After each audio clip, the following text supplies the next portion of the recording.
Is the solution found in legislation? In other words, is the solution found in a formalization of the role of the designate? Or alternatively, is the solution found with government working with band councils and not going through a legislative process?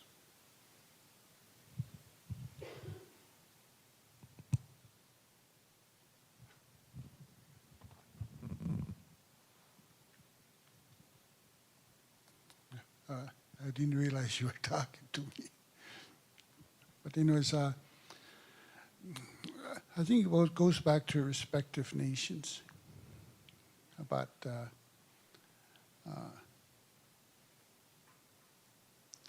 let me put it to you this way. This legislation is not working for First Nations. I don't know if it will ever work for First Nations. If this whole thing about children's services is going to continue, then I believe that at least for Siksika, we have to look at how is it going to work for Siksika to include the language, culture, values, everything else that's associated with Siksika. We're doing a little bit of work on it, little bit, but we're not there yet. Because what one person from Siksika said, the top side here is about protection. The other side is about family, supporting family, which is family enhancement. What needs to be done is we need to invert it and more reliance on family enhancement as opposed to protection. Okay. That's why I never, like I said before, that's why I never really wanted to get into child welfare, even though I commend the workers there. It's a hard work. But me, my focus has always been on family enhancement as opposed to child protection. But something needs to be done with the legislation. I think something has to be given back to First Nations people. I hope I've answered some of your questions. Could I ask then a follow-up question? And I know that I'm circumventing other people answering the question, but Elder Roy, if I might, if I expand your comment, am I correct or am I not? Well, let me back up. When I read the Child, Youth and Family Enhancement Act, of the 100 and something sections of the Act, I think if my memory serves me correctly, about 4 refer to Indian children. In general, does the Act work for First Nations? You've talked about it in terms of the designate, but in general, does the Child, Youth and Family Enhancement Act work for First Nations? Or is it an application of dominant cultural family expectations and systemic expectations onto First Nations? It's a bigger question, but you sort of raise it in your answer. I don't know, I think maybe you might have answered it yourself through your comments. But for me, it's not working. It clearly is not, because it goes against our culture. Before, our culture used to be, we can go to an aunt or uncle and tell that person, could you come and talk to my daughter or my niece or my grandchild, because she's doing this and that, blah, blah, blah. But legislation leads to confidentiality. We can't do that anymore because that's part of our culture. I mean, there are certain things in the legislation that speak against our culture, and that's one of them. It's all about confidentiality, discipline. The way our house looks when somebody does a house visit. Little small details, I guess, that lead to, well, the outcome is there's some neglect here, or whatever the case may be. Because sometimes when you go into assessments, sometimes it's quite subjective when you're looking around, you know. But anyways, to me, it's just clearly not working. At least that's the way I look at it. However, I think somebody needs to do some further work on it, such as let's do an in-depth research around it. Let's do a case study on it. You know, it's something for, let's say, a PhD student that wants to get their PhD and can do a study on the legislation that is not working for First Nations people. But then I believe that a case study could be done on Siksika, because Siksika has a long history with children's services that goes back to 1973 when we had the tripartite agreement with Canada, province of Alberta, and Siksika. Canada paid, and we used, I believe, Section 88 for the general laws of application, and Siksika ran the service. That's where Esther talked about her years of experience working with children's services. But I will make a statement, it's not working. It's clearly not working. But more work needs to be done to disprove me or prove me right. But it's clearly not working. Bruce. Thank you very much for your what you've shared this morning, and it's been very useful and informative in many ways. One of the questions I've got is about the review process that happens when a child dies, and we've learned that when that tragedy happens, that there can be many review processes that might be going on. I wonder if you can talk a little about any involvement that you've had in those formal review processes, and if you've not had involvement, how could your involvement help that process? So kind of a two-part question. Well, for me, I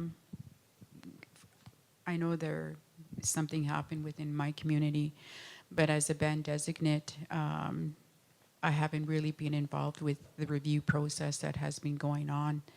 I had to find out about this in the newspaper in February. I think it was in February or late January. Names were given, the actual incident, how it happened was given. And for me, knowing that, you know, I work closely and I'm grateful that I work in the same building with the DFNA there. And I know some of the, like I said, the DFNAs are so different in each community. That's how diverse and unique each of the First Nations communities are, right?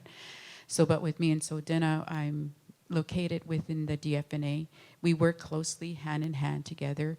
We're always bouncing off ideas on each other. But one of the things that came to my attention was finding it out in the paper. And not being part of the process or the review process. But and so when I got in contact with my director and I told her, did you know this was in the paper? And she didn't know till I told her.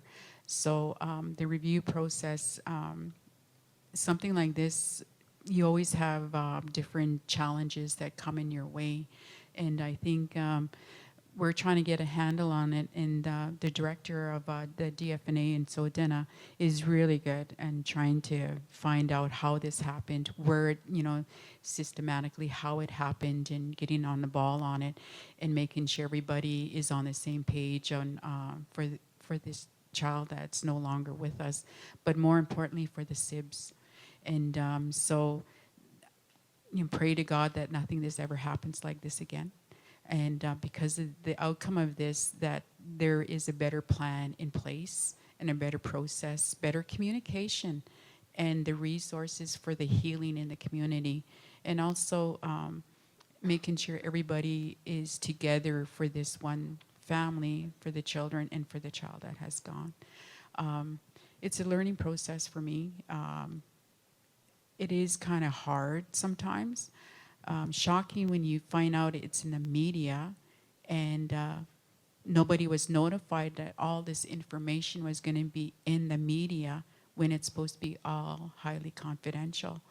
And to me, when I read that, it impacted me, not only for me, but for the SIBs. They're going to be stigmatized for the rest of their life. Oh, you're the one that, oh, your mother is like this. And then the mother, I can't, place myself in a situation like that. Thank God, never ever have to. But what she has to live for the rest of her life. And then trying to, getting the help she needs and whatnot. And she's not even going to be able to heal from this ever, because it's out there. It's never going to go away. So how do we heal with that? And how do we learn from this when it was leaked to the media? And how do we support each other is something that we're working on right now. And I'm glad that I have the team that I have, because when you're working together and you're bouncing off ideas, and I'm grateful where I'm at right now, because we are working closely together with the communications within the DFNA, within the band designate, within the leadership, within the police, and within our lawyers ourselves, and especially the family that this is happening to. So I hope that answers your question somewhat.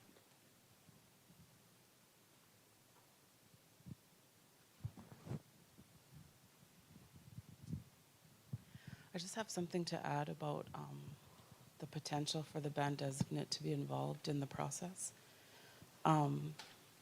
We know the child's story in the file. Like, it's more than just a file, because we're involved throughout the continuum of that child's care. And so we become personally familiar. That file, when the child dies, gets sent up to the ministry, and I think it gets stuck. And so it creates quite a lengthy process of, I think they gather information. And so if they could just talk to us and we could help them, we could help fill in the gaps, we could create a story of a life. And it doesn't just become a paper and meaningless, because that's one thing that really strikes me about what we're talking about, is that it's a file, it's paper, and we're not honoring that life.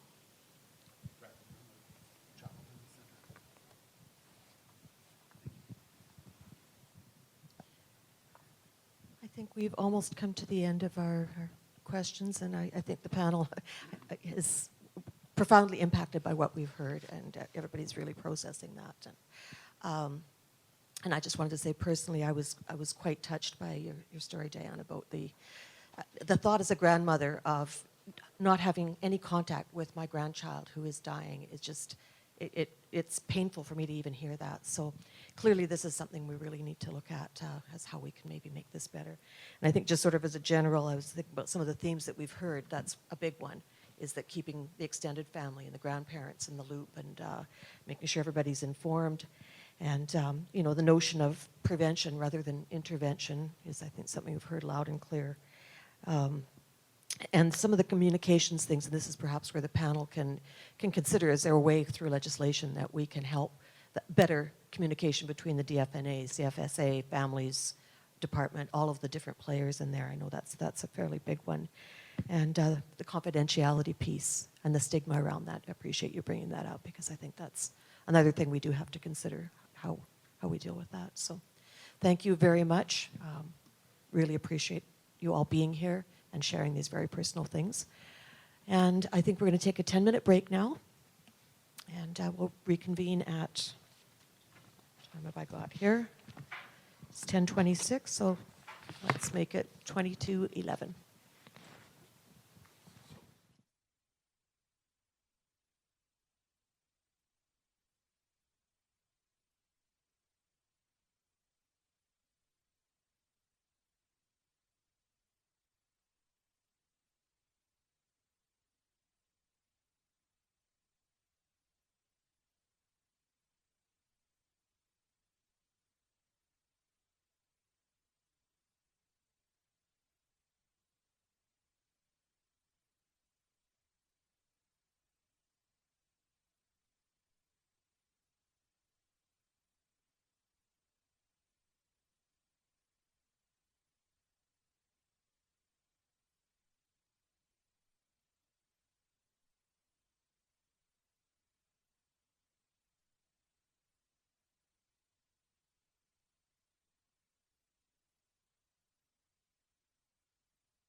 If I could invite everybody to come back so we can get started again. We have our presenters are here from Treaty 6. And if, so we can get started.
All right.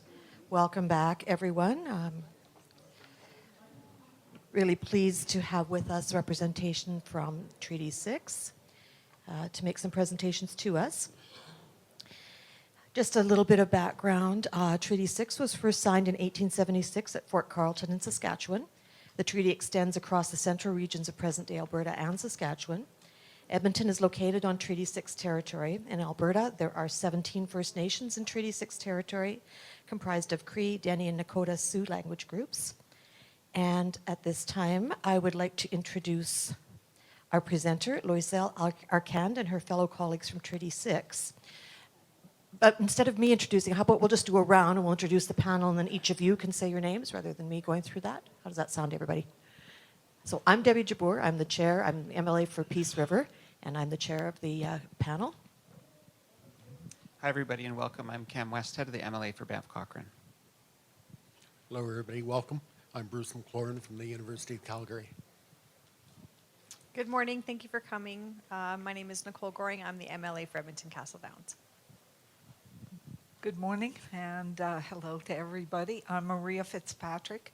I'm from Lethbridge East and I'm really honored to be here this morning with you.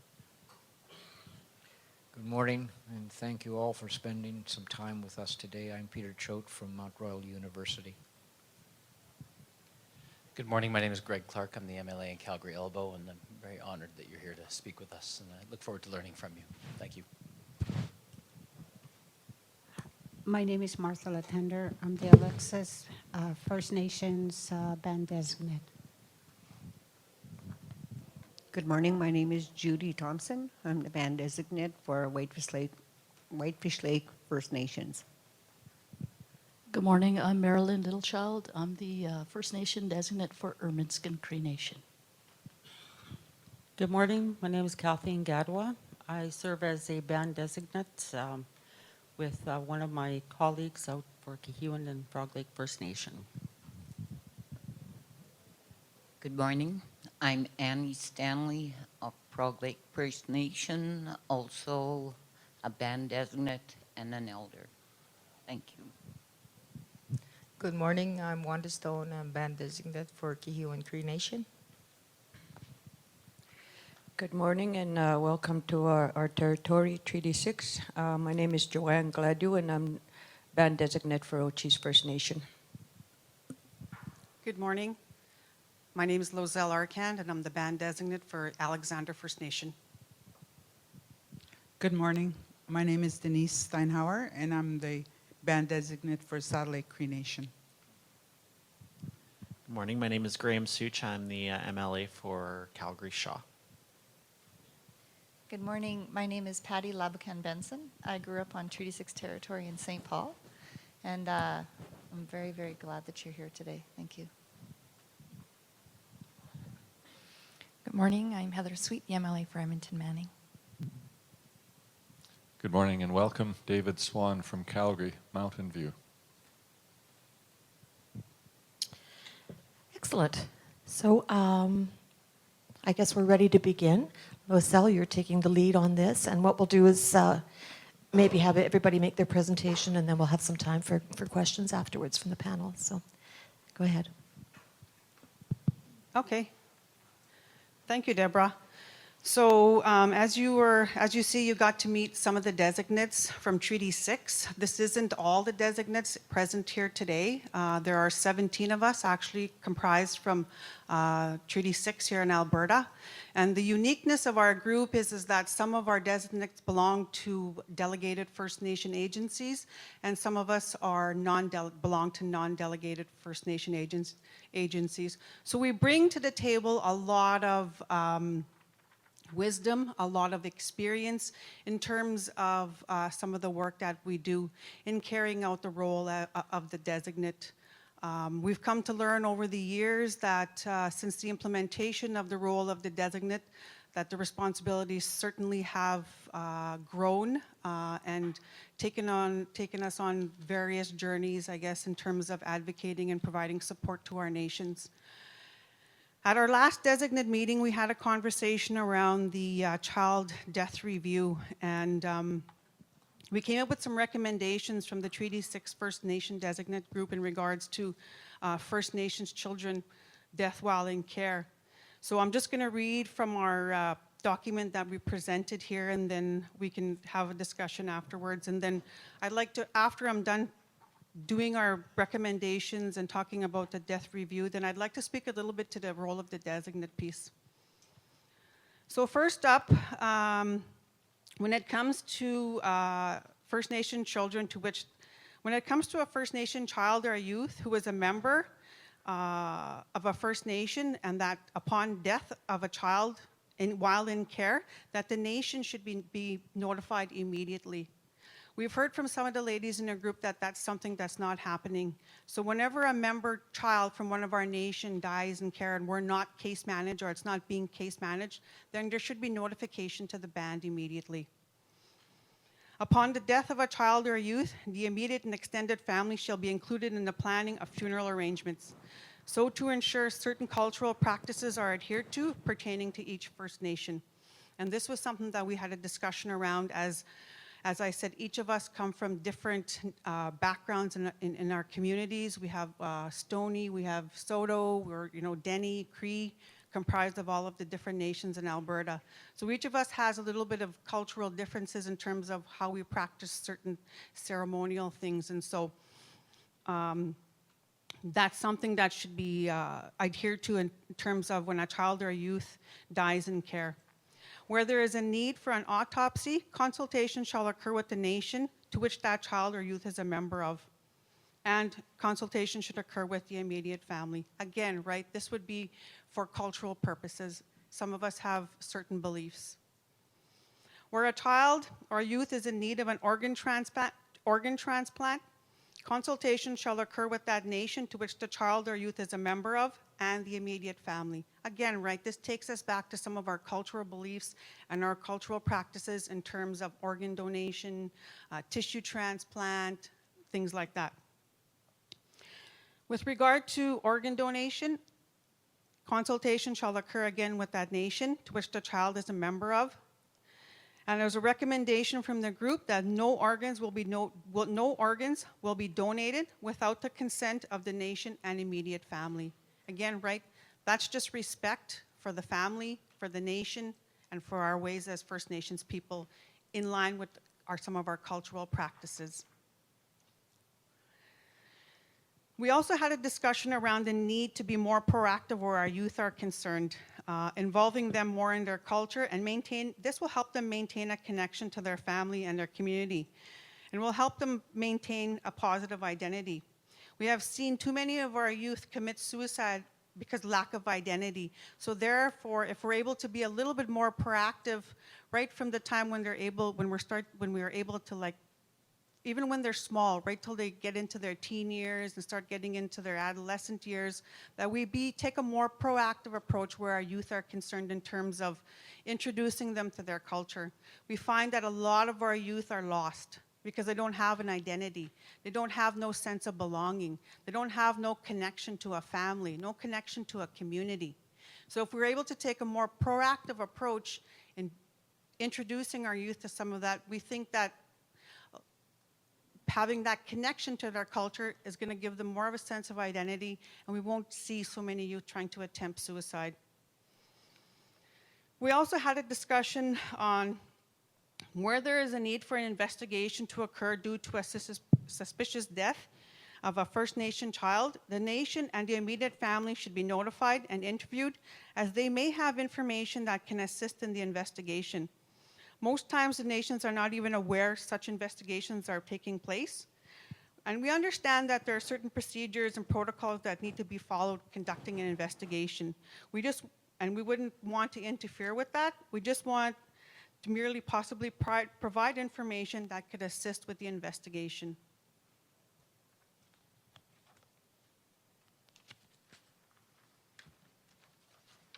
We also had a conversation on the legal rights of the nation and the legal rights of immediate family. I think this is something that needs to be clearly defined.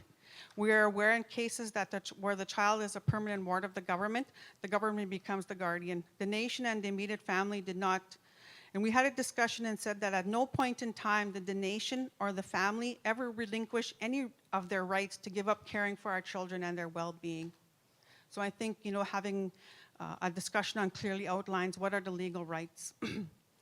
It is our hope that a process of true consultation can begin to occur with First Nations regarding our children, a consultation process that prevents First Nations children from entering into care.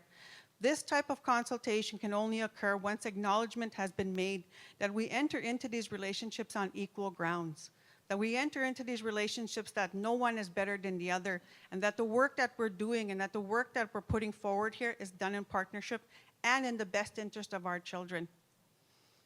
Stats and various reports have shown that it is time for a new approach when it comes to dealing with First Nations in the area of children's services.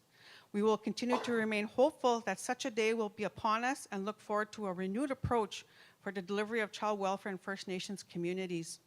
We all know that in working together, that we can provide better services and better outcomes for our children. So looking at different ways in terms of how we can implement the service delivery in First Nations communities is something that seriously needs to be considered, not only in the area of child death review, but also in the area of the delivery of delegated services, in the area of foster care, in the area of prevention. We've come a long way in terms of some of the relationship building that we've done, but I think we still have a lot of more work that we can do that would better the services that our First Nation communities are receiving right now. I just want to take a breather and see if any of my colleagues have anything they wanted to add or anything they'd like to say. I promised them I wouldn't hog the mic.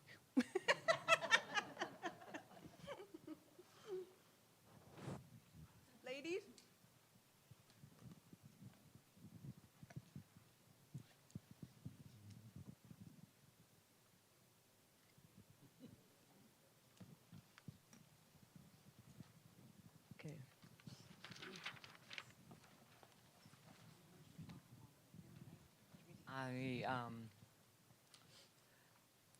It is true that we need to work together for the child, because back home I see that. We need to get to know the child's parents, because I was a foster parent for the province, and at that time, when I was keeping the children, I was told I can't go have a cup of tea with the parent. And these were teenagers, but I overruled the director at that time and told him I need to get to know the parents so I will know how to help this teenager, because she was a high-risk teenager. So, and I didn't know what was wrong. And I couldn't take the risk if something happened while I had her in my home. So I did overrule the director at that time from St. Paul, and I went to visit the parent in Saddle Lake. And the minute the girl knew that we were visiting her parents and why she was in care, because the parents had an addiction, she did talk to her parents and told them I'm there. So we started connecting, and she told the parents, if they can take care of me, you guys can stop. Maybe you'll get me back. And that's how we got to know the parents at that time. And she was returned back to her parents. She's an adult today. So that's what we need to do. We need to work together as a team when it comes to children and teenagers. And we need to work with the parents, the grandparents, the aunts and uncles in order to work. So there's no hard feelings in between. That's how I work with my community members back home in Frog Lake. So I work 7/24 with the cases that I deal with under band designate. So I know everything is confidential, but we need to work together. In the other area that I know we had a member that had passed on, a child in care, but we never got no information. They did the burial here in Edmonton. And the next one that we got information on was that it was like the provincial and mental health were passing the buck. That's why the teenager had died in the Millwoods area. You know, I think mental health and the provincial government should have worked together instead of saying it's your case, not blaming each other. I could say more, but... Well, hopefully we'll have time for you to say plenty more. We've had a couple of new people join us. Perhaps we could just take a moment and have them introduce themselves. And there's a microphone, an extra one underneath you, Graham, there too, if we're short. Thank you. Tansi na Geraldine Miason Tika son maskati tiko ni o tian. Awasa ko me pe mam skuma ko taka pe mam opian. Ne hiao ne pe wani taya. Tanta tu mina wasa ki pe wan haya kik. O kon kan ke pe ni kano taha ko te ke ka pe apian. O kun ka pe tagos chika ni gano te kan ka wasak. E kon tato ka pe te maksits ta ka o pe ki hitik. Pe pento tamat na o ka pento tau ya ka pento toa ka pento toa ka wasak ka pepix ko istamayak. So at ni wita tos ke odenis ka wita mago tansis is neho tatamuan. I wasn't listening. No, she asked me to. She asked me to translate and interpret what she just said. She said her name is Geraldine Amiaso, and she's from Musqueam Cree Nation. And she talked a little bit about losing language and how that's so important for our nations. And the death of children also she mentioned. And the voices of the children, which are important.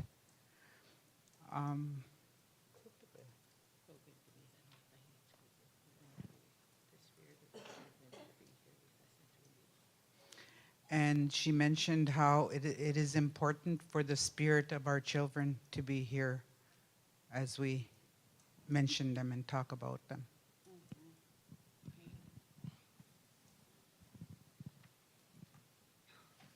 Tante, Kikawinaw Askinasig Aswan.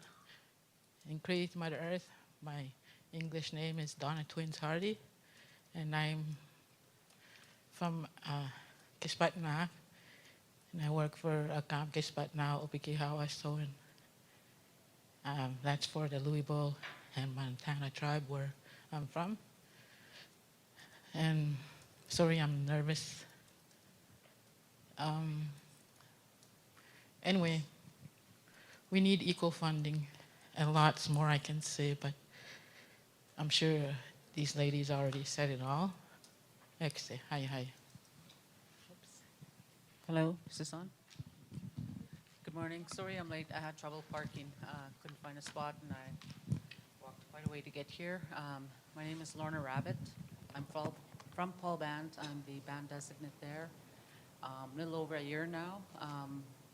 Before then, I was contracted as a band designate, but due to funds, there was no funds, so I was laid off and went looking for employment elsewhere. And then again was asked to be band designate again when funds were put in place. And yeah, that's about it. Thank you. Alrighty, thank you and welcome Geraldine, Donna, and Lorna. And getting back to process, the next person who wanted to speak. Hi, my name is Joanne Gladu again, OG's First Nation.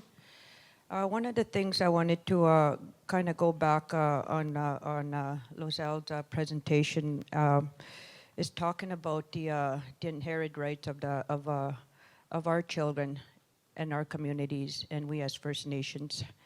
I think that's one of the things that's always been forgotten is the fact that they are treaty status children, and that should be the foremost important aspect when they do the intake. When children or families get called in and there's intake workers or assessors as we call them today, one of the first things that need to take place is to contact the nation and find out who the band designate is and find out what is the protocol from that nation in terms of moving forward and planning for those children. In the past, none of our people, our families, our children had any say or any right as to what was happening to the future of that child. So therefore, a lot of our children today are lost. A lot of our children grew up in the system, and a lot of our children are lost as to who they are as First Nation people. For a number of reasons, and one of them I think is the disconnection that they go through at a very young age. And even as teenagers, there's that disconnection. They're not heard, their voices are buried. And as band designates, that's one of the first things that we do is speak for those children, speak for those families, and moving forward to ensure that the right decisions are made. And who has the best interest of those children? We do. The families do. Regardless of the chaos, regardless of the issues, there is always extended family that are healthy, that can come forward and support those children.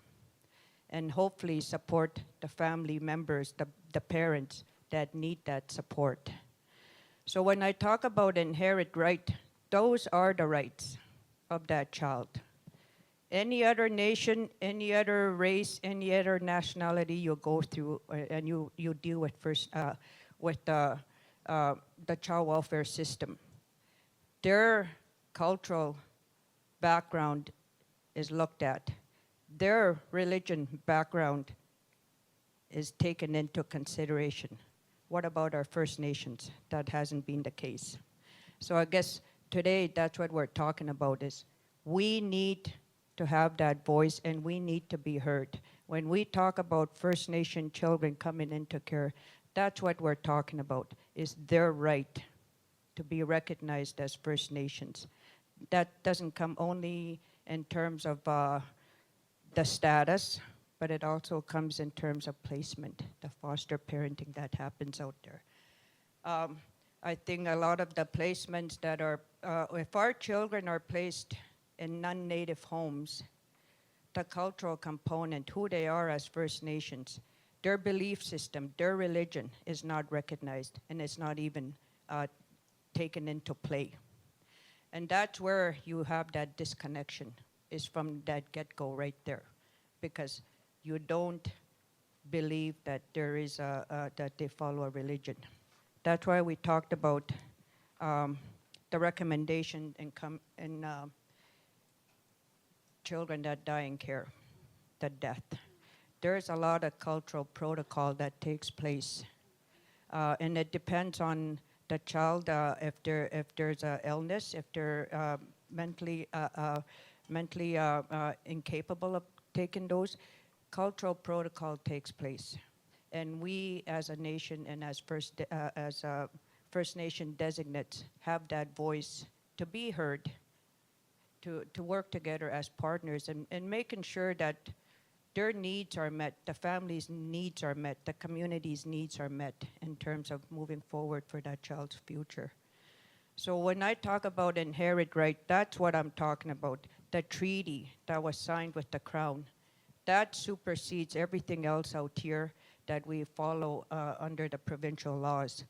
But we have to, because of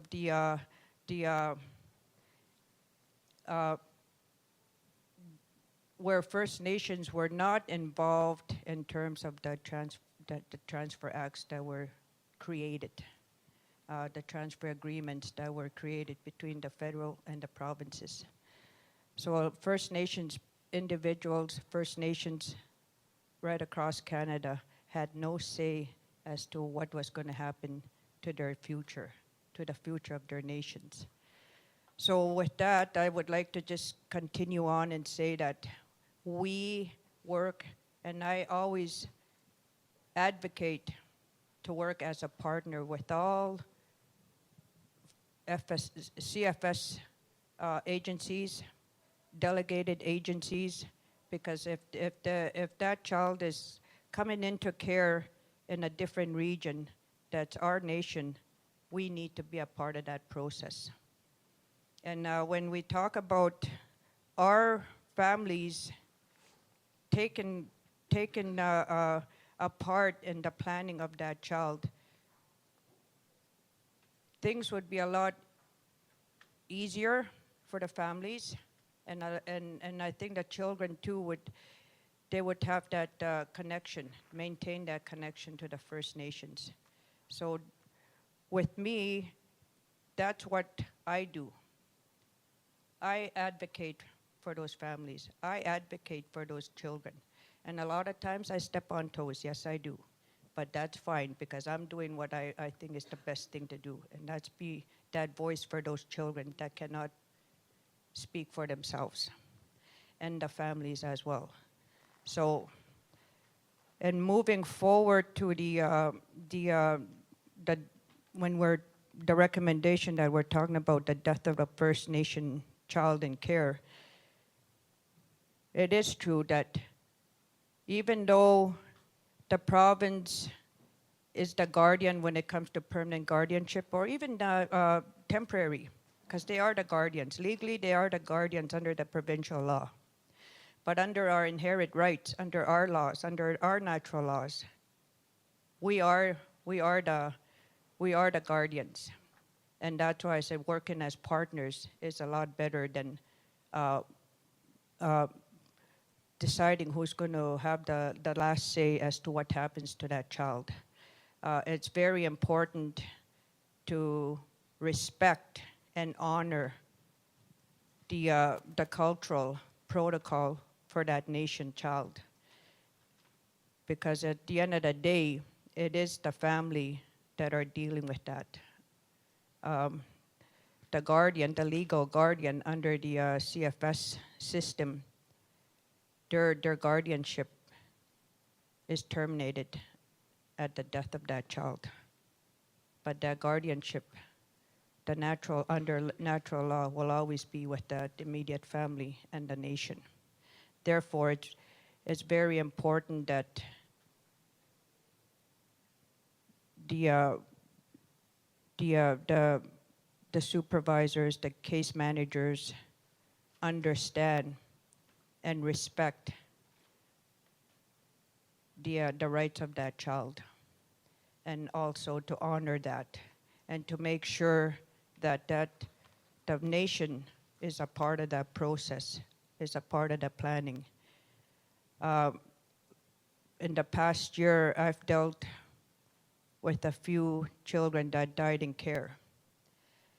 Because of my consistency and believing that we have a voice, that child has a voice, we've been able to work in partnership when it came to deciding, even prior to the child's death, because the last one, there was medical complications.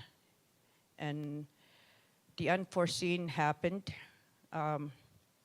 but the immediate family was notified, and so was the nation.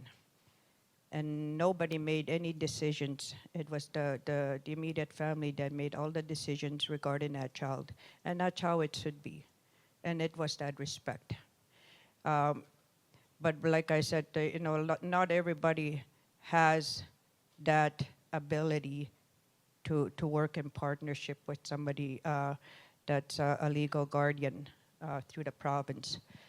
And those are the things that we are trying to pave the way to make it so there's no hard feelings, there's no blaming, because it's part of life. But I think all CFS non-native, the Western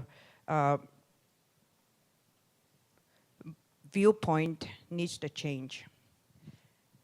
If anybody knows what's best for that child, it's the people sitting around here that are First Nations.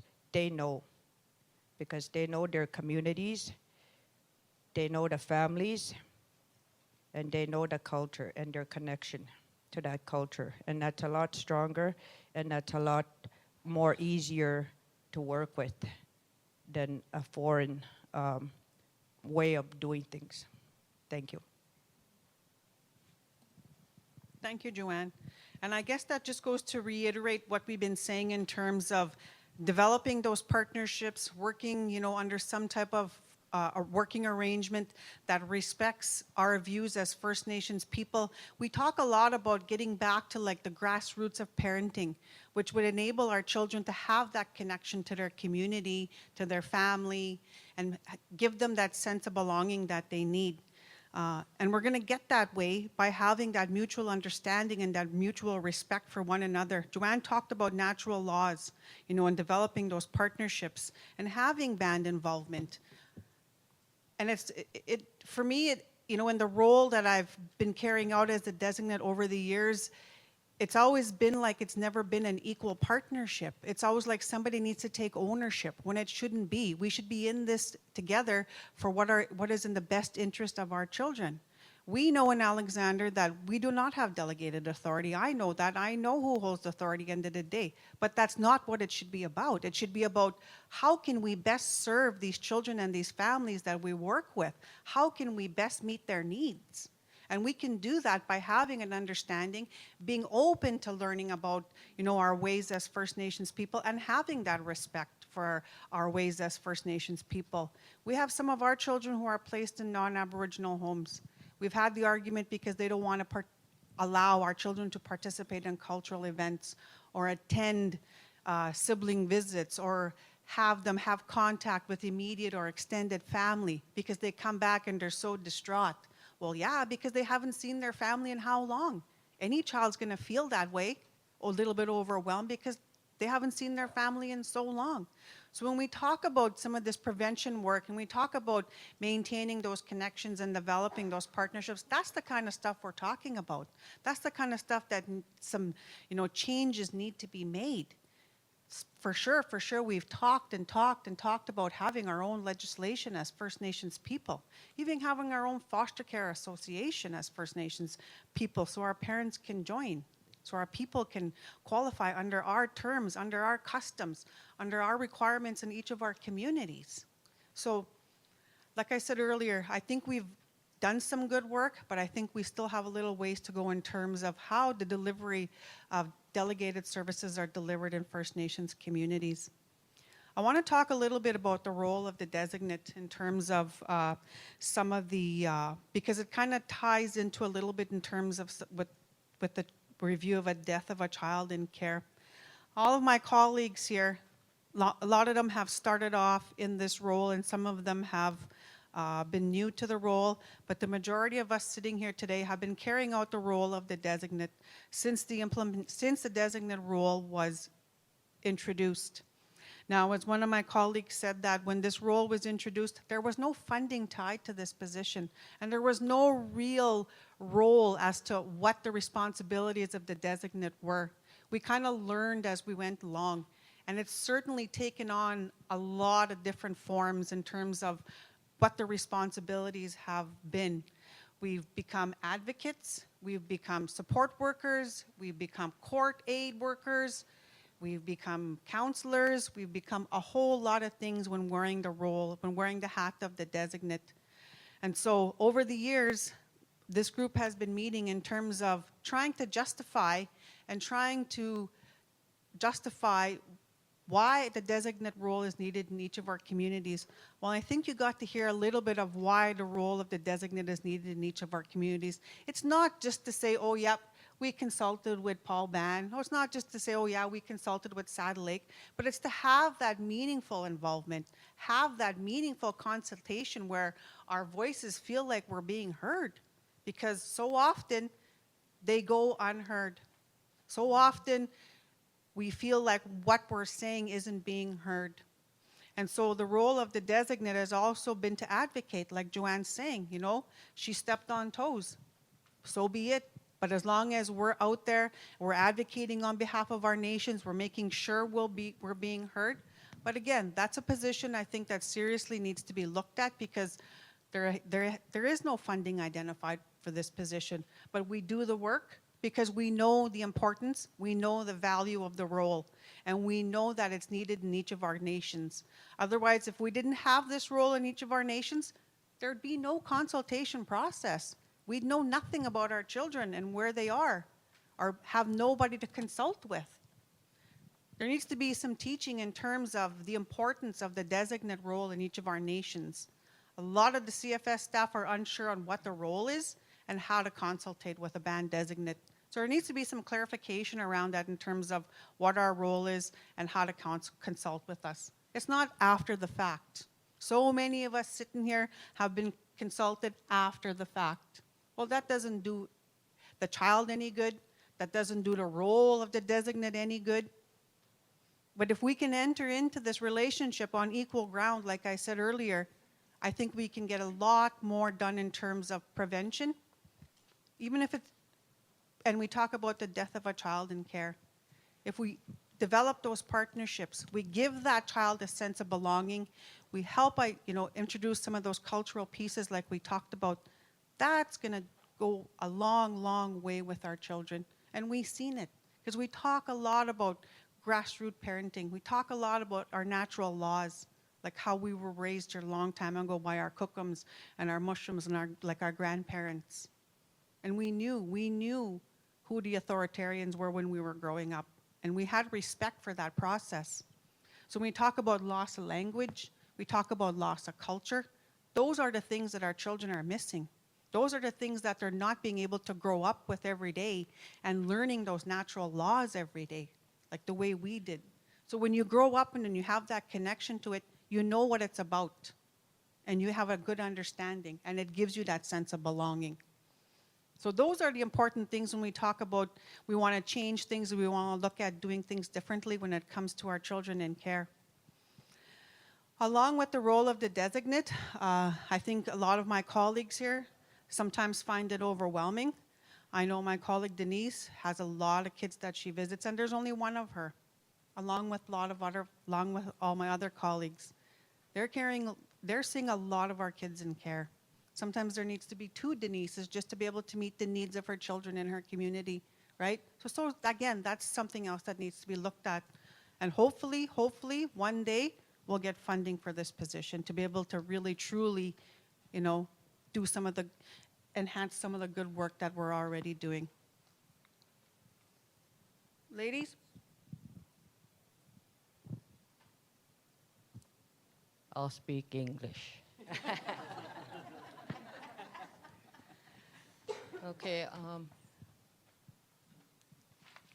we all have a purpose here, all of us sitting here. Our purpose as humanitarians is to think of the rights of the child. I myself been working as band designate for many years, and it gets really difficult to work with caseworkers when it comes to planning for our children. And the most difficult part of it is knowing that a child has died in care. We all believe in something in this world. We're all humans. And I think about that a lot. We're here to serve a purpose. We're here to serve someone. It's that child. And I don't know about if you guys believe in spirituality. That's very important too. Because our body dies and our spirit lives. And I look at that when I look at the children. We're here for a purpose. We're here to speak for them in spirit. They are not here, but they are in spirit, here in spirit. When it comes to the death of a child, it's something that never goes away, the thought of knowing that child passed away. And there's a few children that I think about and I say, well, maybe I could have done something else different. Maybe I should have said something. And in my heart, I blame myself at times for those things. I should have said something. There is a class system when it comes to politics. My class system comes from the Creator. He's my boss. I believe in him. I'm not perfect, but I believe that children need a voice. So with that, I do have some questions for you.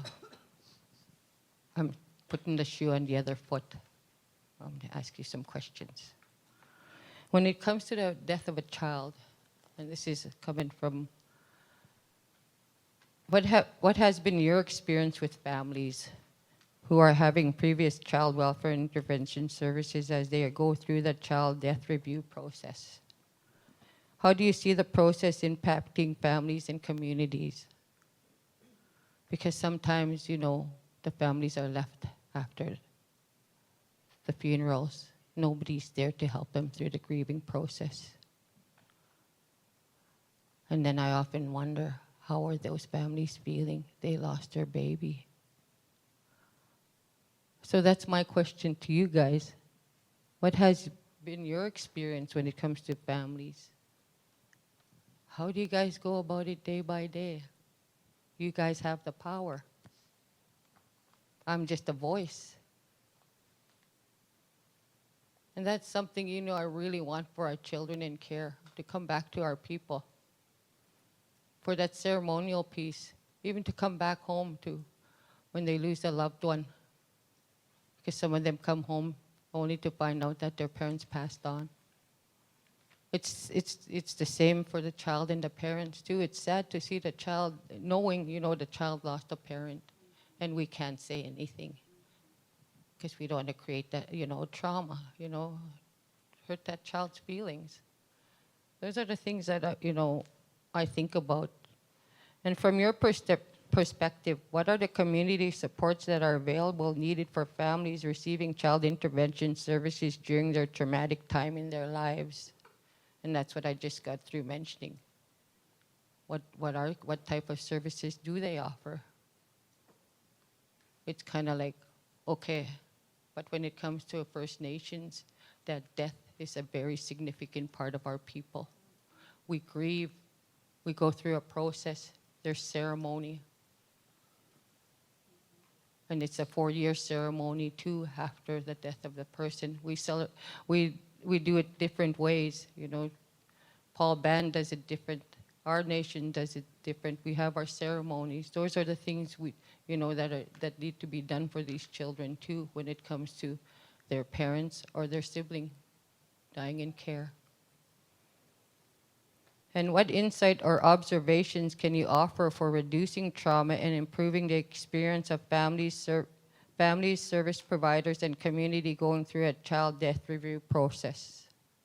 Those are my questions to you. The children, we need to know. I need to know. Because I'm only one. And there's a lot of children out there that are crying for help.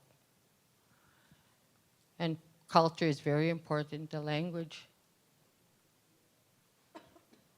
It was announced that the Cree language is an official language. How are we going to go about it, implementing that language? I learned the language, but I prefer my own. Because it has more meaning. I can't translate some of it to English because it means more than what I can say when I interpret it. But those are the questions I have for you, because when it comes to a child, it comes from the heart. And as we sit here, I hope that your heart hears us, because when the heart hears, it goes to the brain.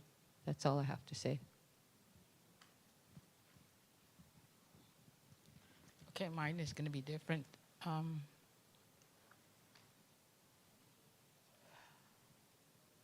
Okay, I'm going to share a text I got over the weekend. There was a powwow in our community, and I invited, because I take care of the off reserve, right? And I have over 150 that I'm trying to connect with. It's difficult, especially with foster parents that fight us to bring our kids to the community. Well, anyway, I managed to get a foster parent to come out. So I said, well, I hope you guys had a good time. And the response was, the dancing was fun.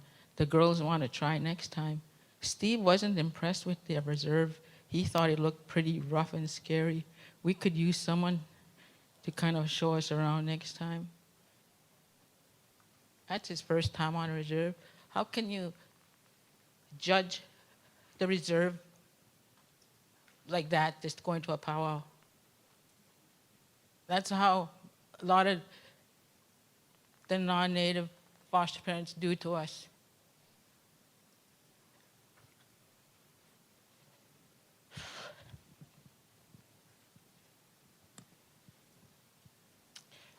We also need legal fees, so we can, foster parents have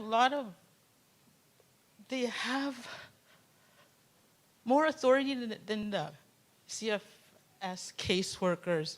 They dictate to those caseworkers, no, I want to keep this child I'm going to adopt this child. We have to fight that all the time. When there are kids, we can teach them. We have healthy families. Sorry, I'm getting emotional, but it's that frustrating. Aye. Good morning. I just wanted to make a few comments with respect to, I guess, the matter that brings us all together today. When we talk about death of children in care, it's really, I think it's very challenging to try to obtain all the information that's necessary to understand what led to that death, unfortunate death, as well as, I guess, the need to be informed as a First Nation and as a designate. Within the ministry, through the statutory director, we're required to submit within 2 days of an incident on a child. If it's abuse, sexual abuse, or death of a child, there's criteria, and the requirement for us is to send that forth to the stat director so they're aware of what's happening within the agency with member children or children in care. I think one of the things that's very important and would be important to this matter as well too is that the individuals or the CFS that are caring for our children, they should be required to send notices with the designates upon receipt of any type of abuse that's happening with member children off reserve. It's very difficult to, I think sometimes to feel confident in the ability of someone who's not First Nation to manage decisions for children. Many years ago, we began to work with one of the CFS agencies, and the dad who lived and resided to one of our First Nation communities, I'm talking about a death of a parent of a child that's been in permanent care of a CFS off reserve. The dad didn't have a good lifestyle, but over the period of years, his children, I believe, were in care 10 to 13 years approximately. They were apprehended when they were very young, so they grew up in foster homes in and around the Edmonton area. We didn't have much contact with them, nor was there any invitation, sent to us requesting for children to visit their First Nation community. The dad contacted our office.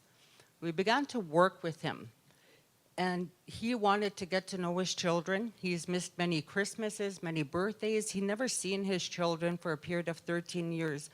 Not because they were in care, but because I think at that time he wasn't living a healthy lifestyle, and he knew that. But he made a decision to change his life around. He got sober. He began to, get employment. He's settled down in a relationship that was good for him. And his next request was, I'd like to see my children, all of them. If it's one at a time, that's fine. I do love them. I miss them. And he really worked diligently, and he kept in contact with myself and Annie. And this started for about a month. We contacted the CFS agencies to let them know the dad is here. But unfortunately, what's written on the system, when you upload it into ISIS or Cisco, is what they call it today, is the interpretation from that individual who's putting the information up. If they perceived anything negative possibly, that would be uploaded. So whoever reads that information really makes judgment on that parent from what is being written. So the dad wanted to meet his children. We were in a process of scheduling these visits and contacting the CFS, and I think they were in 3 foster homes in Edmonton. But the unfortunate thing happened to this gentleman. He died in a car crash. But before he passed away, I remember he was telling Annie and myself and the worker that he wanted to see his children. He wanted to tell them he loved them. And he wanted to say, I guess to apologize for putting them in care. And that's all he wanted to do. He wanted to tell them he loved them and to be there for them. So when he passed away in this car crash, it was unfortunate. We were starting to coordinate the visits, getting in contact with the worker. He passed away, I think it was on a Monday or Tuesday. That information came to us, and so what I did and Annie did is we got a hold of the CFS. It was on a Monday. They were going to bring him, I believe, on a Thursday. The burial would be Sunday. So I spoke to the caseworker, a casework supervisor, and they said they weren't able to bring the children to their dad. I explained what the dad was doing and what his goal was, I guess, is to get his children back. But it really felt, I think, on deaf ears. They couldn't coordinate, and we offered, we will bring our drivers, fee-for-service, pick up the children, bring them to the community. At least they could see their dad for one last time. That didn't happen. And I guess for me, it's concerning because not only is death of a child in care traumatic, it's also the death of a parent while their children are in care. How did they get closure?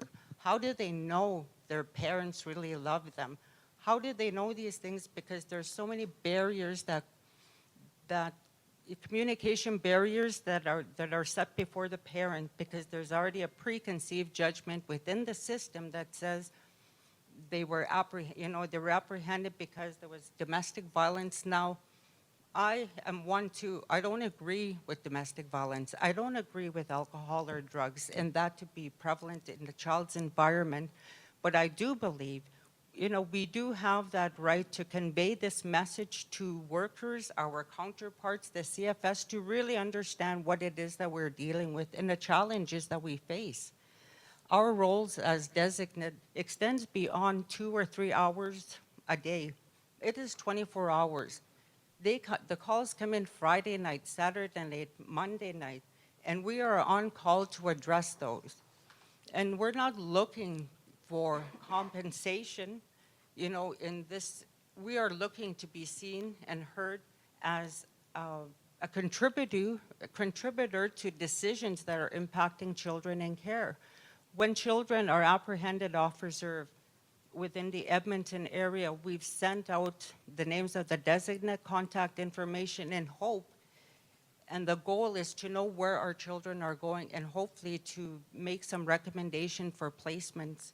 It's been very challenging with regard to working and really within legislation. There's very little legislation that speaks to having a designate to speak on behalf of a child. Foster parents in this case have a lot more right, and the decisions have always been trumped by what it is that they want. Permanency planning for children through adoptions and private guardianship. We want our children to have a good life, to be in a home where they have a sense of belonging, security, and direction. But when it comes to permanency planning, once the children go up for adoptions or private guardianship, then all rights and I think, through the adoptions, anything to do with a First Nation is then severed because it becomes their children. We understand that. But I believe that when people are adopting children, it extends beyond 18 years old. It doesn't stop when they turn 18. This is where it would really be, I think, a really good exercise to find out when these children are adopted, once they turn 18, what was the involvement with that family? To us, if they love them, they care for them, and they keep us connected to the children, that is really important. We need to know where our children are and the plans for their future. Through private guardianship as well, too, we've been approached and requests have been made to Chief and Council to support a decision on private guardianship or adoption. However, Chief and Council had limited information with regard to the history of that child, but the expectation when caseworkers came in is they wanted a letter of consent to agree to an adoption. Now, I think in order for our Chief and Councils to to agree or disagree. They have to have information to make an informed decision. And is that the best decision? And what options have there been to return the child to the parent, to the community, or to be within an environment that is going to enrich their sense of belonging? I believe there's a lot of work that still needs to be done when it comes to organ and tissue donation legislation and donating, children in care. Now, I don't have factual information, but I would imagine there are children that have been in care that have been given, their organs and tissues have been given. And we understand, yes, those organs and those tissue donations are critical to meet the life of another individual. But it could be done so much more better in a way that, the families involved, the parent has been, the right to that child has been taken away from them at the time a permanent guardianship order has been granted. The organ and tissue donations, along with the Child Youth Family Enhancement Act, need to be researched to know how these two legislation really work together and to understand the process that's necessary if and should organ and tissue donation should be something that's considered for children in care. But I don't believe it's a decision of a DFNA or CFS to say yes, because they are permanent wards, we have that ultimate decision. We need to take that to the family and find out what their comfort level is, or if it's there to proceed with it. It's unfortunate that some of this legislation, family law, really does affect the ability for, child services to make decisions, because there is a host of other legislation that work sometimes opposite or don't support what Child Youth Family Enhancement Act does. So we really need to review all legislation and to set really clear boundaries and processes that speak to decisions that affect our children. We do need to be able to work together in a way that is going to enhance understanding, that's going to include First Nations, and certainly that is going to be respectful of a decision that's going to impact that child forever from that point. Those things need to be addressed. I am not claiming to be an expert in all the legislation, but I am clearly there to ensure that situations that don't appear to be the best interest of the children, especially our First Nations, are addressed in a way that brings justice, that brings about fairness, and that really exercises the right of that First Nations child. We do have a lot of work that needs to get done, and a lot of it will get done if we sit together and we understand when we are confronted with an issue that really is dependent on outcomes and how persuasive or how much power the other has, it really waters down, at the end of the day, what happens with that child. We need to begin to involve our First Nation communities and our DFNAs and our non-delegated agencies to work on areas that affect First Nations children and care off reserve. When they when they reach the age of 18, if they make it to that age, they need to know who they are. They need to visit their communities. They need to come out and meet their leadership and walk the land where home is to them. They will never know that if they're not brought out there. And we've encouraged them, and we've received some resistance. And really, when children are in private guardianship or adoptions, foster parents or the adoptive parents do not need to consent to bring the children. The cultural connections, the cultural plan does not need to be adhered to. So we need to have more emphasis on the rights of First Nations children and care through a process. At this point, that's all I wanted to share. We do have an initiative with Edmonton Region, and that's one of the steps that we're working towards, is to have our First Nation individuals be within the Edmonton area so they can go visit the foster parent home and visit the child and to be more connected. One of our leaders said, if our children cannot come home to us, we are going to go to them. So that is really certainly an exercise that we are putting forth because they don't know where to go, they have nowhere to turn, and maybe they think their First Nation doesn't care for them. They won't know that unless they meet with us, unless we make that connection with a parent and a grandparent. We do have a system within our First Nation communities that is strong and resilient and certainly embraces the love that we have for our children. We don't know them all, but I think through this process, it's going to get us a step in the right direction, and we need your help and your consideration to sit with us, talk with us, so we can guide one another in a process that impacts our children. We sent a letter of the adoptions, organ and tissue donations to the Premier. We never had a response back because we felt it was a huge concern. For whatever reason, there was things that happened through the election, we didn't receive it, but that does not mean we have given up. We will still continue to do what is necessary and what we believe is the best thing for that child.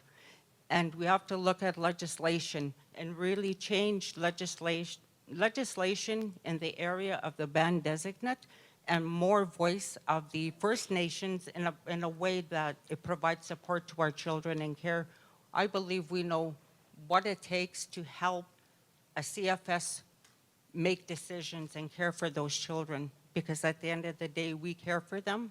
We haven't met them, but we're going to be there as a strong support for them in the future moving forward.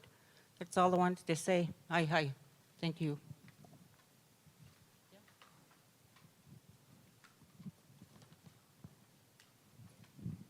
Aboshtet. I've been in this job for a year. I thought I was going to retire, but one of the band counselors come and asked me if I wanted to take an interim job as a band designate. And I said, okay, interim jobs are short anyway. But I'm still here after a year.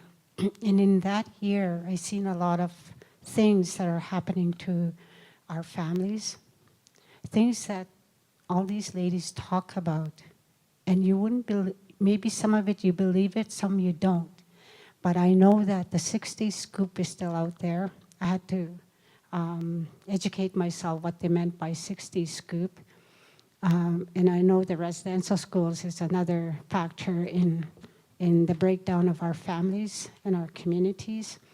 But one of the things that I found out, and in 3 cases, and I think all the government officials should know that 3 cases is too many, that our children are taken off the reserve without a court order. And with one of them in a White Court area, I had to phone the manager and say, hey, listen, your workers did a very sloppy job, taking these kids from their parents and sending the court order later. I said, I want them returned. Because you have just done a legal abduction of our kids. So they had to return the kids, but to this day, she hasn't talked to me. And there's 2 other cases where the caseworker went in and told the grandmother, I want to talk to the little girl in my car. And she claims she never saw her for 2 years because she's what everybody's saying here, guardian of the province or ward of the province, they used to call them. And it wasn't until we start working on bringing some of these kids home because their grandparents want them back that we find out this is what happened. And another case is with the, Edmonton, and I got a call about some twin boys that were in care, and they were with the auntie. But the caseworkers went in there, they never contact me or the band, and they took the kids and they said, we're taking them for a visit with their dad in Edmonton. They never returned either. And by the time we investigated, they were they went through family law, and paternal grandparents got guardianship in Saddle Lake. And you probably have these children there that we're looking at getting them back home to visit with the family and stuff like that. And we've done a little bit of work with Paul Ban, with Coal Lake, other band designates to share information because we need partnerships. We need somebody who's going to support us and say this is right. So that's where some of the jurisdiction comes in. And I think I heard some off reserve, on reserve. Once the families are in Edmonton, we have no jurisdiction.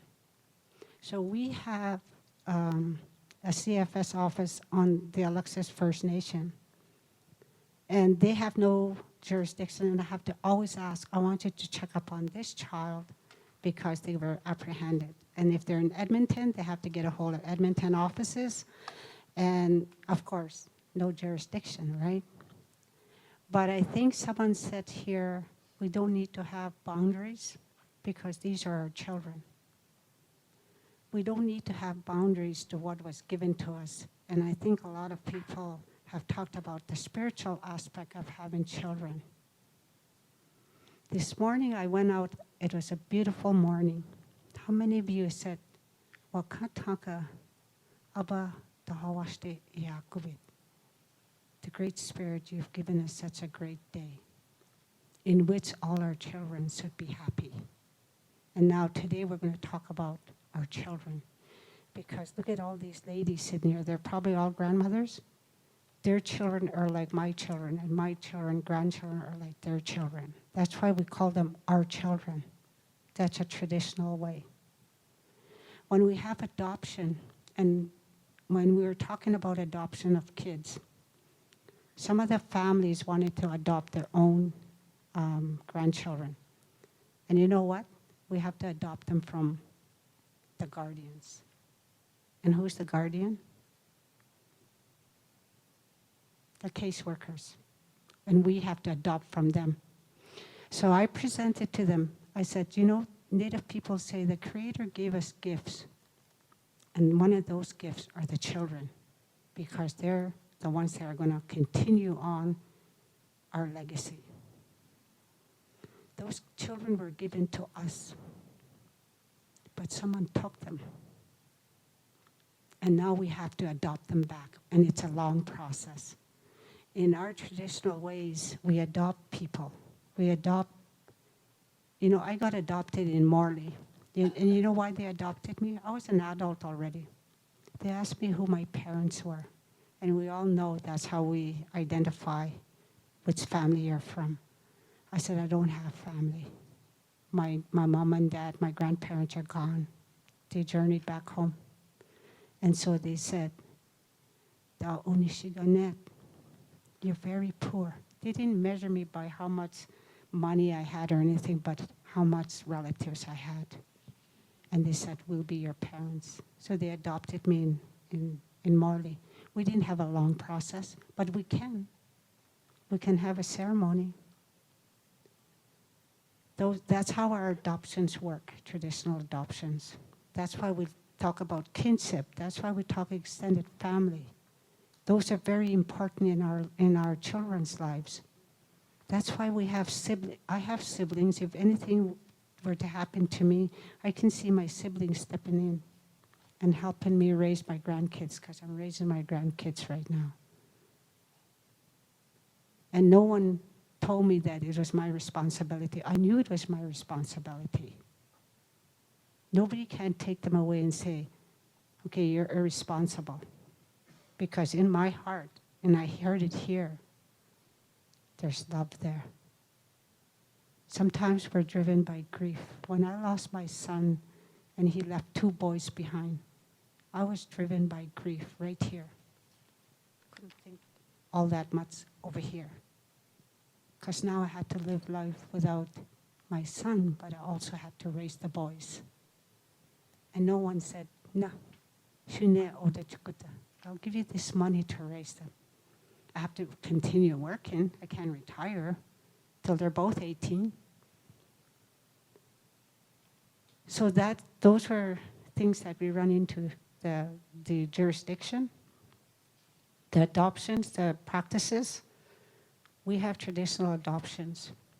And nowadays we call, I think, there's a word that comes up, kinship. When you say kinship, some of the caseworkers don't like it. When I talked about kinship, because I had to drive to Edmonton, and I said, we want the child to be returned back to the reserve. And you know what one of the caseworkers said to me? If this child goes back to the reserve, we're going to close the file and there's nothing that's going to follow that child. Like, we won't support the family that's taken that child. So I said, I guess that's fine. We'll find ways to feed our children. And the other thing that we find is that we have too many. I know that caseworkers say you have to be a little intrusive if you're going to protect the kids. But sometimes they're really intrusive by involving schools, police, and they use all these information. I don't know where they get it, because when they tell me, and I said, were you there?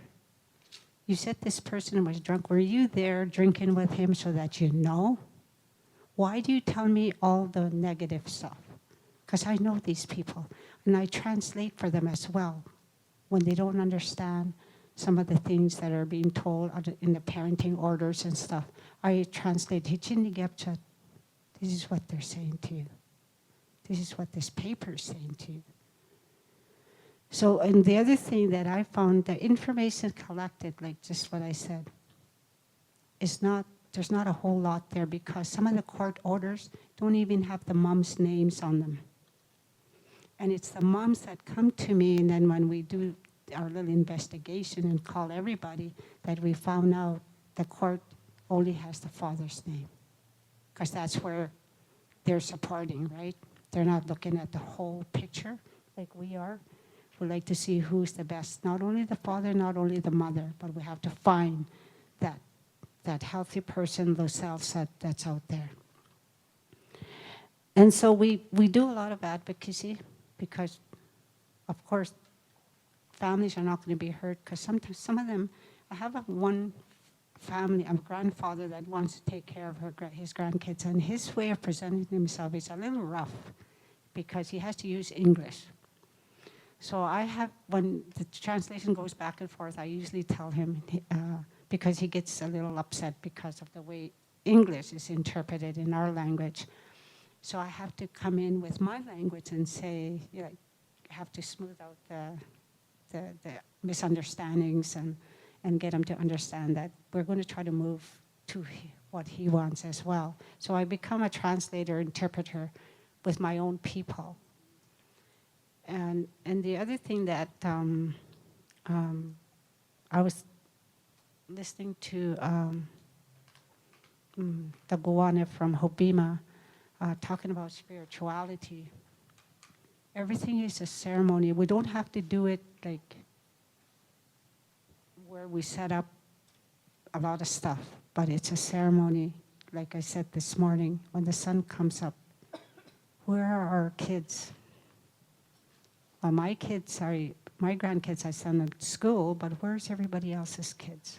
That's what we're here for. And our children are gone. And sometimes you hear it. They're gone where we can't find them for a long time. And then some days they'll come back somehow. So I've dealt with people from BC, the ministry in BC. They have some kids over there, and I didn't even know. And I said, who's over there? Like, you know, who's in BC from Alexis? So we have to find that out. I dealt with one in Ontario where the father wanted his mother to take care of the kids, but they're from Alexis, so we have to always explore and recommend that these kids remain with their First Nation. And so we dealt with Saskatchewan, interprovincial care of one of our kids. So we have to do all that stuff, and yet we're designates that's supposed to remain on the reserve. So who does the work for us out here? We still have to reach out. And she's talking about off reserve. Still have to reach out and find out who's out here.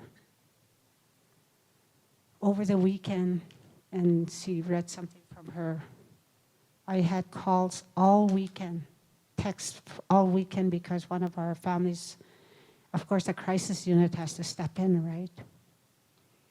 And I said, how come we don't have a support worker for that person to help them get stability in their home so the kids don't have to be removed? But they were removed anyway. They went from the crisis unit to foster home. So there isn't enough, like somebody said, there isn't enough people. Why don't we have a kinship worker right in Edmonton for each nation? Why don't we have another worker on the reserve? Because just one, like that was a 7-day week, and I got a whole 5 days is all booked already. And I'm supposed to be an interim worker, and I think they're going to hire me for another year. And I'm supposed to be retiring, and but the kids are number one. We had children apprehended right from the hospital. Mothers going there to give birth, and I don't know. One of our RNs called me and said, "Did you know that CFS workers are calling the hospital when one of our moms go have their babies, and they're making recommendation that they be apprehended because they're meth babies, they're drug babies, they're FAS babies, whatever it is the social workers think they have." And I said, well, they don't have the medical expertise to say that. And yet we had babies apprehended. So the registered nurse was the one that tipped me off on that last summer. So it's the 60 scoop all over again. It's only done in a way that's within the perimeters of the legislation. And I guess the other thing I want to say today, because we have so much to say, it just doesn't take half hour for each one of us. But I'd like to say that as First Nation people, as Nakota Sioux Nation, we have our ways of dealing with life. And when a child dies, the whole community grieves.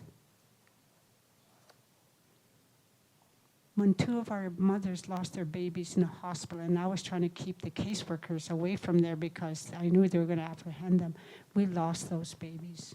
Twin babies and another baby. And guess who had to help the mother, because she called me, was to arrange, they wanted to have funeral. So we have to get a hold of the cultural people. We had to get a hold of the chief and council to pay for the funerals. So we're grief-stricken too because we have to do the in-between job. It's just not like sending the babies to the funeral home and from there go to the reserve. There's a lot of work to be done in between. And we've lost those babies. And we see the grieving moms. What do we say? What do we do? We had the ceremonies long time ago, but even that went underground because it wasn't right to be an Indian. It wasn't right to practice what was good for us. So we do a lot of grieving. One of our best practices I find in Alexis is to practice with the traditional ways. Because what else do we have? We're going to fight the systems anyway. But we need to keep our spirits and hearts strong. Because we will be grieving for a long time. Because this is the investigation, the inquiries that's being done right now is not the only one. There is many before that. But it is our belief when a person dies and we send them off on their journey back to the spirit world, that's done. So when this inquiry started, I said, but there's changes that can be done. We can't change that we had lost a life, but we sure can help and ask for changes in policies and legislation. That can be changed in the future. What happened with our children that died? They're buried, they're gone. just leave us with broken hearts. But we sure can ask for change in the Act, the Child Welfare Act. Because Lucille is right when she said, where's our rights? The ladies that talk about our rights. Since when, and I haven't read the Child Welfare Act, I just looked at the part that deals with First Nations. Where does it say there that the right of the parent was taken, where the parent doesn't have the right to say, I want some visits? And where's her rights when child welfare worker says you have to go and take what do you call those drug tests so that she can be a parent again? How many of us here get a drug test so that we can practice what we're practicing? So why do we put that upon our parents? Like some of them might be taking cold medicine, and that can show up in your drug test. So all the rights of these parents are not only taken away, but squashed. And I got a call from a mom yesterday, and she said, you know, they told me I have to do all these things so I can get my baby back. But and she said, now they call me and they said I'm going to lose my baby. They're going to take it to court and it's going to be PGO. So, and I said, well, how about your visitations? Well, they cut back my visitations from every day to 3 days a week. And the support worker doesn't want to answer my calls. So we have to go there. We have to make time and connect with these workers and say, okay, what's happening here? And we're not paid as designates to come into the city, to go to Whitecourt, to go to Barhead, to go to Edson. But I do come to the courthouse once in a while when the parents can't come to the courthouse. And you know what I found out as well? That Children's Services can provide a driver for these families. I didn't know that was in place for them. To get to court, to get to Edmonton. And the other thing that I asked for changes was when they're having visits with the families, they were making them visit in McDonald's. How are you going to find out if this parent can parent? This parent should be visited with their kids at home, so they're cooking, they're cleaning, they're eating with their kids, you know, making them special foods, whatever. But they make them sit in McDonald's for 2 hours. So I said, what kind of visit is that? I mean, humanely, right? And then they were sending them to the parks in the summertime. Well, we have parks on the reserve. We have school parks. We have places they can go and visit with their kids if they want to, not in Barhead or Whitecourt or wherever. And then I had to get a child removed from a very well-known family that was taking care of our kids. And they tried to say, well, that child or that person is a well-known, very good person. I said, well, good for you. If he's good for you, then he's good for you, but I want our kid removed. Because when we talk about sexual abuse, when we talk about child abuse, we don't want our kids to be in those homes. In the first place, they removed them because they accused our nation for that. And the other incident I had over the weekend is one of our kids got hurt in a foster home in Onaway. 2 of the kids got hurt in that foster home, so I asked the foster home director to investigate. I want to know why these kids are hurt there and why they weren't supervised. Why a child would be hurt 9 o'clock at night and end up at the Stollery. Because isn't a 5-year-old supposed to be in bed by 8:30? Not 9:30, 10 o'clock. So those are the kind of things we deal with, and we're hoping that we can move some of that to where we'll get some answers. We'll have to look at prevention. Our little girl, the little 4-year-old, is gone. What's going to be our prevention? Let's look at the Child Welfare Act. How much do they really give us? How much rights do we have? We can't even adopt our own kids. We have to adopt them from somebody else. But they should have been adopted within our families. So, Martha, I appreciate very much what you have to say, but I do have to interrupt. We've only got about 15 minutes left, and I don't know if there's anybody else had something quickly to say. I know I've got a couple of panel members have questions. So if there's anybody else who had a comment, otherwise we could just have a couple questions. Can you answer my question first? I asked for another respect. You would like the panel members, somebody to answer your questions. Okay, we'll go Maria and then Peter. Okay. Sorry, Peter. That's okay.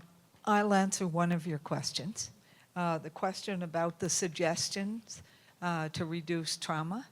And for me, I believe that respect, support, and honest and open communication is the best way to provide support in a trauma situation. But I'd like to say one other thing. I want to, first of all, Oki, I want to thank all of the 12 women who came here. I applaud you for stepping up and being the mothers of your community. I appreciate so much what you had to say today. And certainly as a panel, we want to do what's absolutely the best thing we can do to fix the whole situation. So I have a question. What impact do you hope to see as we make recommendations to strengthen the system that reviews child deaths in the province?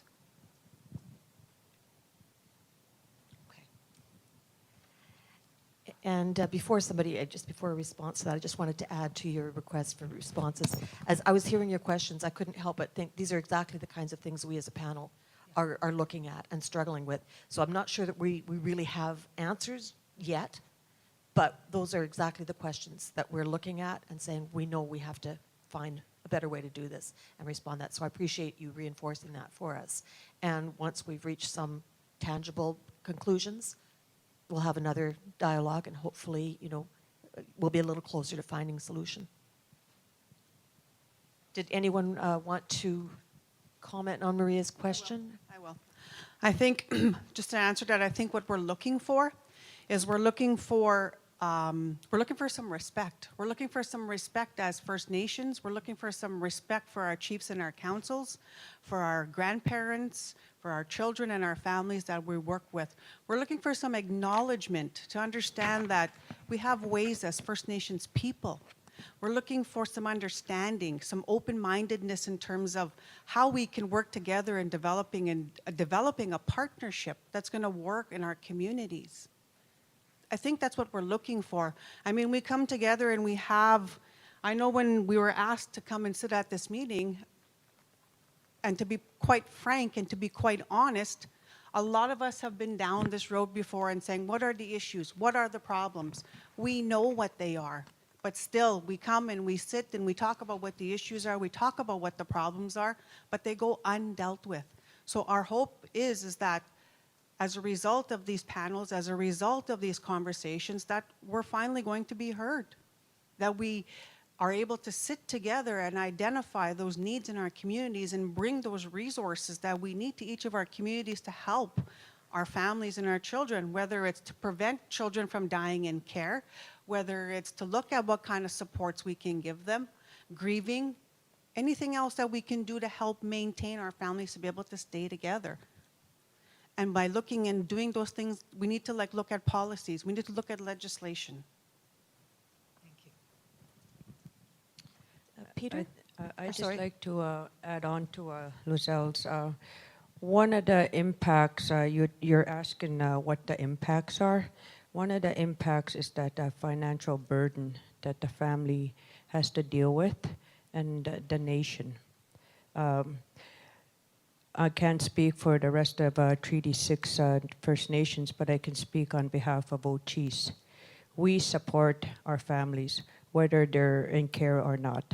When it comes to a death, the whole community gets involved because of the cultural protocols and what we follow and what we believe, uh, uh, our religion.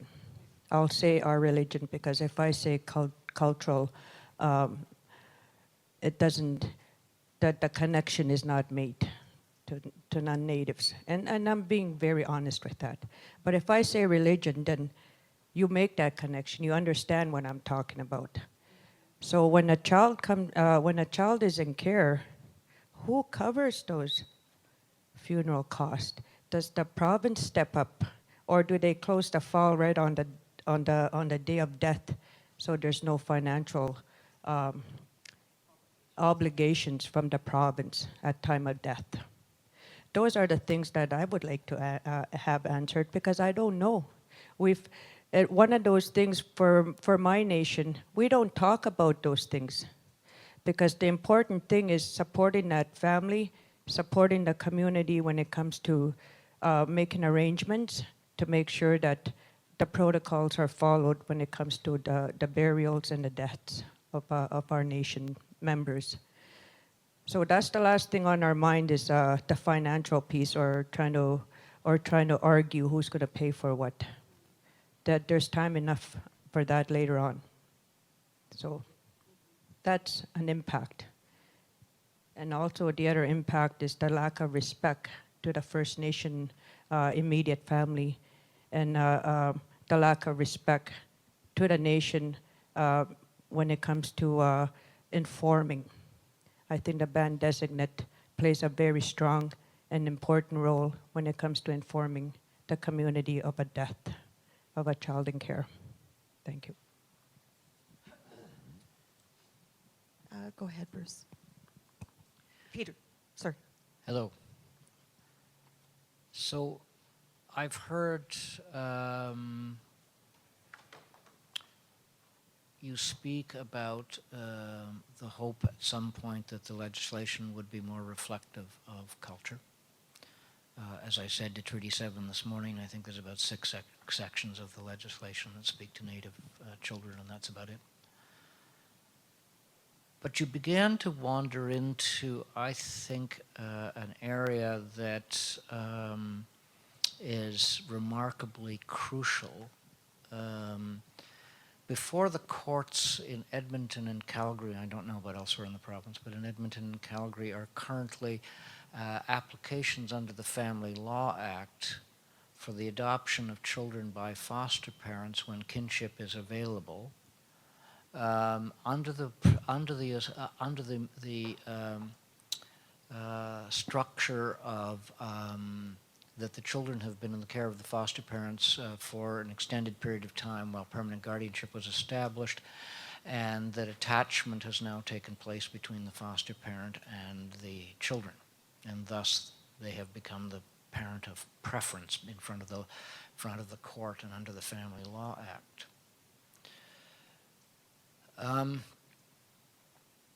And you talked about the necessity for representation for the children in that, and that you as designate might be one of those voices.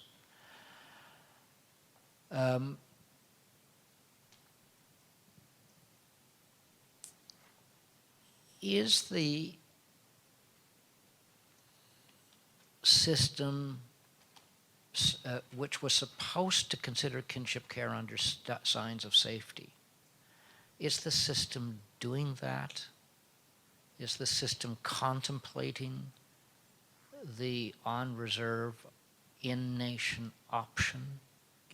Because the problem I've just described that's before the court comes from the non-Indigenous placement of a child for an extended period of time as opposed to an Indigenous placement when a kinship might be available.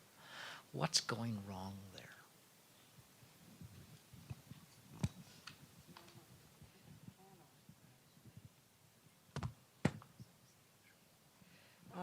I guess I'll kind of speak to that, and my colleagues here can jump in as if I'm missing any points. First of all, when you talk about signs of safety for kinship homes, when it comes to First Nations, signs of safety does not do justice to those homes because of the way they're written and because of the lack of cultural understanding and protocols of our nation. You need to, signs of safety is geared for non-native homes through the provincial system. It does not meet the it does not meet the cultural and the way of life and the religion aspect of First Nations. I'm not sure if I'm making myself clear on that, but it does not do any justice to our First Nation homes on reserve because of a lot of different reasons. And I'm just saying a few of them, which is the cultural component to that. And also the fact that the signs of safety that you're talking about really is set up to fail the First Nations kinship homes. I think we've had an opportunity to see the signs of safety form that's being utilized, but the other thing to keep in mind is that the role of the designate is not a delegated role. So we're not the ones out there implementing or doing the signs of safety. All we can do is make recommendations because this is not a delegated role. We don't have that authority under the Act to implement, even fill out the form.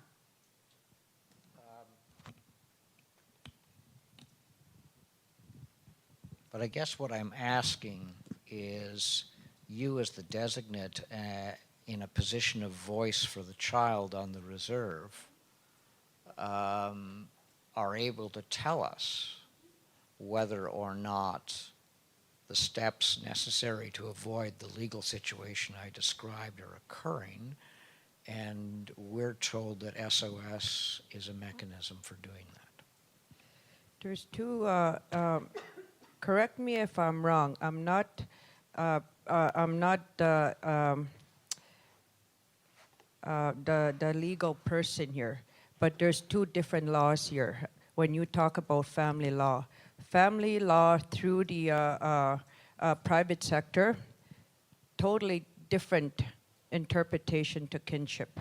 But under child and family, the process is also different as well too. In terms of somebody going in for private guardianship or adoption on a child that's in care. So those are two different things. I really don't know what the legalities are, but I do know that if people go through private adoptions or private guardianships through without child and family involved, the process is a little different. And yes, the adoptions do go through because there's no involvement with child and family. And as a band designate, you're not involved in that as well too, because it's an individual family decision that they make to go through that. But under child and family service, it's an obligation for case managers to let the band designate be involved and talk about the process on how it's going to look for adoptions. And most times, yes, adoptions are contested because for a lot of reasons, and that's that loss of connection and ensuring that those children remain in the community at some point or come back to the community at some point. If not with immediate family, then with extended family. If not, then the community itself. The other piece to that is the private guardianships. A lot of people are opting to go through private guardianships now, and as sad as it is to say, a lot of the case managers will push non-native foster placements to opt for the private guardianship because it's a lot easier for them and as that's going back to the 60s scoop with the, so legally they use the legal laws under the CFS to benefit the non-native homes and placements versus our homes and our communities. So there is that differentiation that they make in terms of moving forward for permanency. So when you talk about band designate get involved, the band designate should be involved right from the start at intake to avoid a lot of this legal hassles that happen and the jurisdictional issues that happen after they have status on those children. So it is a very important piece, and we talk about legislation. That's where it isn't legislated that the band designate need to be involved. But interpretation of that is totally different in each region and each province. So it's very very broad and open for all kinds of misinterpretation as to how and when and how soon can you get the band designate involved and what kind of legal rights do they have. They don't have those kind of rights. And like Lozelle said, we're not a delegated band designate. We are appointed through, most of us, through chief and council level. And we are that voice. We are the voice for chief and council. We are that voice for the community and for the families and for those children in terms of ensuring that we meet the best interest of that child. I'm going to have to wrap it up at this point. Our house is in session and many of us have to be there this afternoon and have other commitments. However, I want to say how much we appreciate all of your input. Much of what we talked about in this last little while is more applicable to the next segment of our task as a panel. We will be looking at the system as a whole, whereas at the moment, over the next few weeks, we just have to wrap up the actual death process piece. So thank you for the comments on all of those things. I'm hoping very much that once we get to that next segment, we're going to have an opportunity to have a conversation again, because I think you still have a lot to offer. You've really helped our panel this morning raise more awareness and reinforce the things that really need to change. And in particular, obviously, the communication issue between CFSA, DFNA, parents, the band designates, we have to do something, and that may be an area where our panel can look at. How can we find ways to encourage better communication so that children are not getting forgotten in all of this? So I do appreciate all of that, and I would also ask, if you haven't already done so, to please make submissions to the panel at panel.submissions@gov.ab.ca so that we've got as much information as possible as we go forward. It's greatly appreciated, and let's keep the dialogue open. Thank you so much.